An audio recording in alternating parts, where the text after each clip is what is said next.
Bonjour à tous, je suis Sylvain Landreau, responsable de la multigestion chez Porzan par Gestion. Je vous retrouve pour faire le point sur l'année 2023 et les perspectives 2024. Alors tout d'abord, j'espère que vous avez bien terminé l'année auprès de vos proches, que les fêtes ont été bonnes et d'ailleurs j'en profite pour vous souhaiter un excellent millésime 2024. Je vous propose de nous arrêter une dizaine de minutes pour parler des performances de nos profils, de ce qui a bien et moins bien fonctionné en 2023 et bien sûr de nos perspectives pour l'année 2024. Donc, si on commence par les performances, en 2023, net des frais de gestion, elles sont de 10,98% sur le profil dynamique, dont l'exposition action est de 86%. Je vous rappelle que la neutralité est à 75%, donc on est surpondéré action. La performance a été de 7,85% sur le profil équilibré, qui a une exposition action de 46%, la neutralité est à 40%. Et pour le profil modéré, la performance est de 6,31%, qui est exposé à hauteur de 20% aux actions, la neutralité est de 15%. Si maintenant on regarde ce qui s'est passé vraiment de façon synthétique sur 2023, au niveau notamment de la macroéconomie, mais on a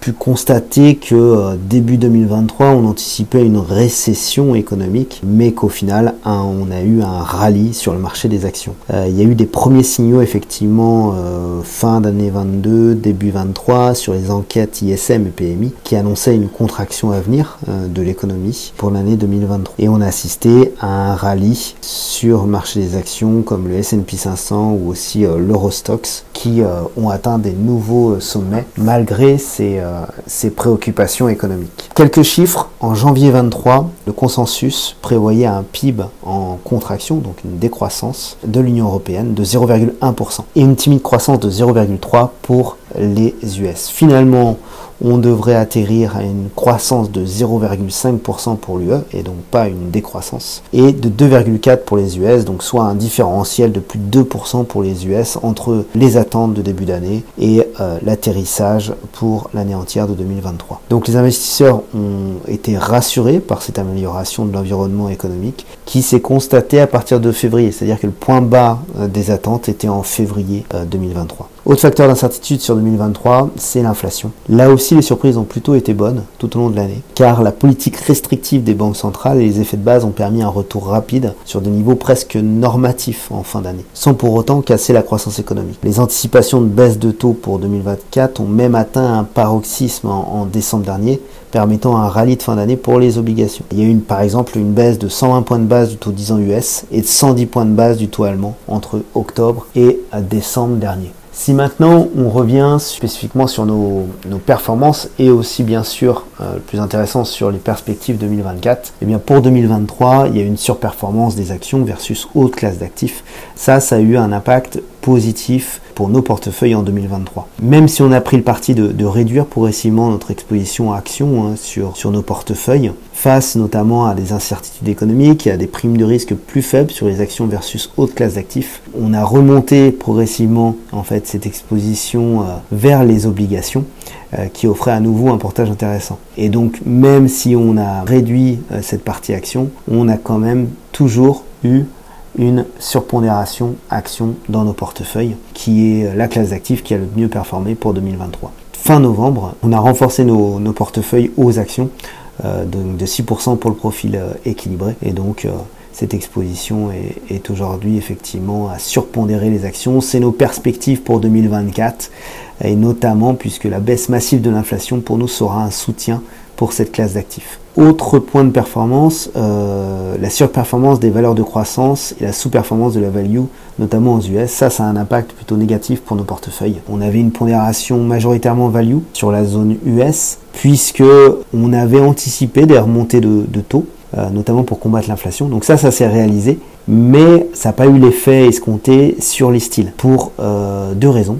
Aux US, les valeurs bancaires, en fait, elles ont sous-performé en raison des faillites de certaines banques régionales, donc ça c'est du spécifique, alors qu'elles auraient dû profiter de la hausse des taux. Et le deuxième point, c'est que les valeurs technologiques, qui sont dans le style croissance, ont quand même très bien performé, notamment grâce à l'intelligence artificielle et aux gains de productivité que peut apporter l'intelligence artificielle.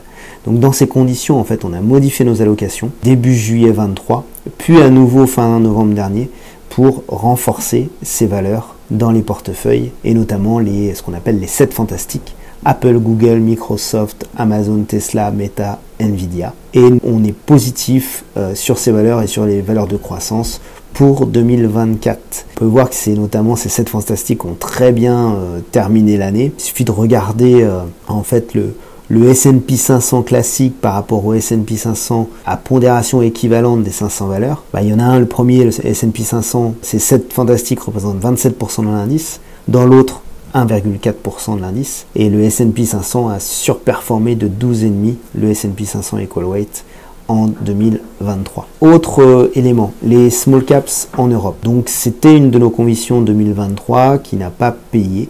Ces valeurs ont été sous pression malgré des valorisations très attractives et des résultats qui étaient solides, même si les révisions ont plutôt été baissières tout au long de l'année.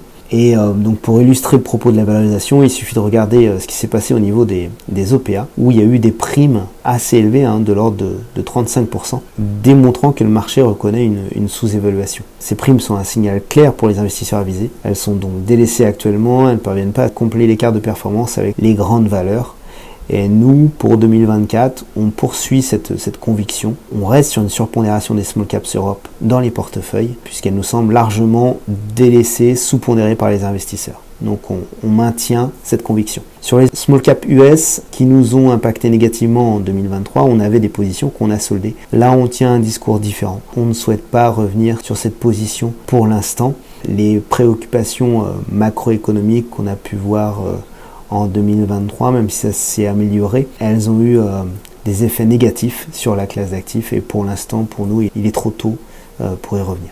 Sur les actions chinoises, il y a eu également un impact négatif dans nos portefeuilles pour 2023. On pensait tout simplement en fait que post-confinement, les consommateurs chinois allaient consommer à nouveau, mais en fait ils ont été beaucoup plus prudents qu'à l'accoutumée et il n'y a pas eu de mesures suffisantes de relance économique pour créer un choc positif. Deuxième élément négatif, c'est que le protectionnisme américain a pesé sur le secteur de la technologie notamment et des biens de consommation en Chine, puisqu'en fait certaines entreprises occidentales ont été dans l'obligation de ne plus commercer avec les entreprises chinoises par mesure de sécurité, mettant en péril en fait tout un pan de l'économie, par exemple comme Huawei.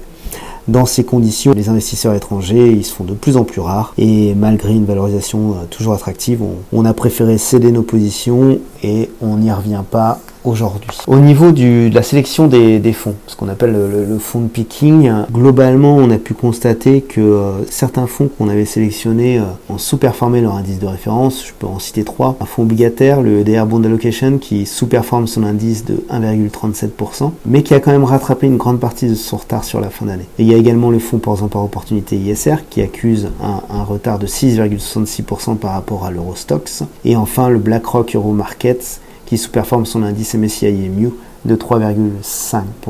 Donc globalement, la sélection de fonds nous impacte négativement et donc on surveille bien sûr ces positions et on ajustera notre allocation si nécessaire. Si on bascule sur la classe d'actifs obligataires et notamment sur l'impact qu'on a commenté longuement du Crédit Suisse en mars dernier, globalement, l'impact sur la classe d'actifs obligataires est positif pour nos portefeuilles. Depuis la reprise en fait de Crédit Suisse par UBS, on a observé un retour à meilleure fortune de la classe d'actifs subordonnés financières. Le fonds Lazard Capital FI réalise même une performance positive pour 2023 de 1,01%. Et le fonds EDR Financial Bonds de 8,28. Il a été moins impacté par l'effet Crédit Suisse. Dans nos portefeuilles, ces deux positions sont équipondérées. Donc globalement, on a une performance d'un peu plus de 4%. Si on compare cette performance à un indice obligataire monde de type Bloomberg Global Aggregate Bond qui progresse de 4,73% sur l'année 2023, on remarque donc que l'impact est quasiment neutre. Le reste de nos positions obligataires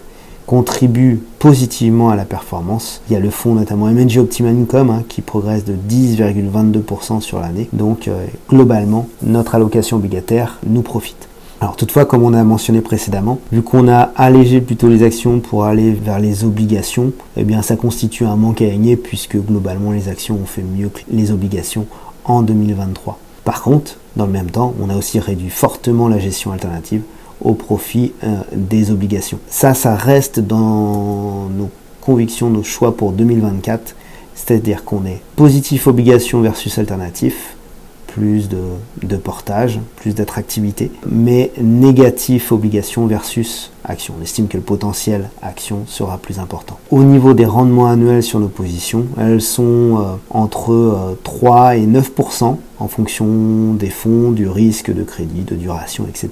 Donc l'avantage, c'est que ça offre une bonne visibilité sur les performances à venir. Donc la gestion alternative restera marginale dans nos allocations. Au niveau crédit versus souverain, on privilégie toujours le crédit, même si on a tactiquement réduit cette position dernièrement. Et géographiquement, on est toujours convaincu par la dette émergente de type mixte, aussi bien entreprise que souveraine. Donc pour conclure pour l'année 2024, on privilégie les actions dans les portefeuilles. Et dans les actions, on met en avant valeurs de croissance américaine et small caps européennes. Sur les autres classes d'actifs cotées, on a donc une préférence aux obligations d'entreprise et à la dette émergente.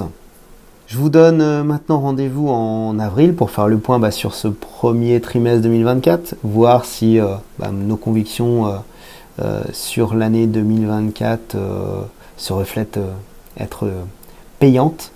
Et je vous souhaite tout simplement un bon début d'année et à très bientôt.